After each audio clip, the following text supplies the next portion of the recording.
I think that that's an underrated quality. Yeah. God is kind, and so intentional with us. And so I would say about a year before this, I'd had this moment with a friend of mine.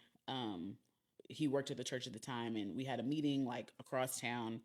And me and my husband were sharing a car at the time, and so he was offering to drive me back to the other side of town, even though he lived on the side of the town where we had the meeting, Yeah. to drop me off so I can meet my husband. And I was like, no, that's silly. Like, I'll just take an Uber. Like, he's like, you're not going to pay for an Uber. Like, I will do that. And I'm like actively fighting, going back and forth with him about this.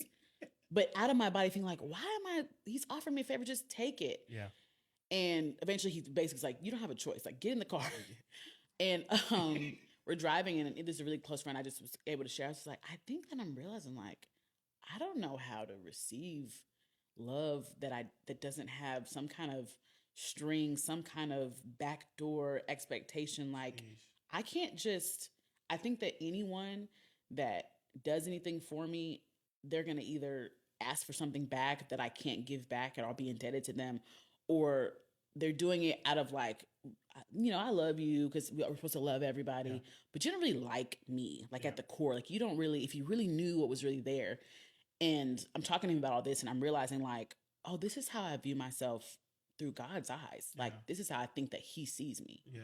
Like, if I don't wake up every day at the right time and do my Devo time, if I'm not, a perfect Christian, I'm always saying the right things, doing the right things, if I don't serve at the church this much, if I don't do all these things, like, his love will run out or expire. It's like growing up in church, knowing all these things that are not true, but I realized like somehow this truth had planted itself in my heart.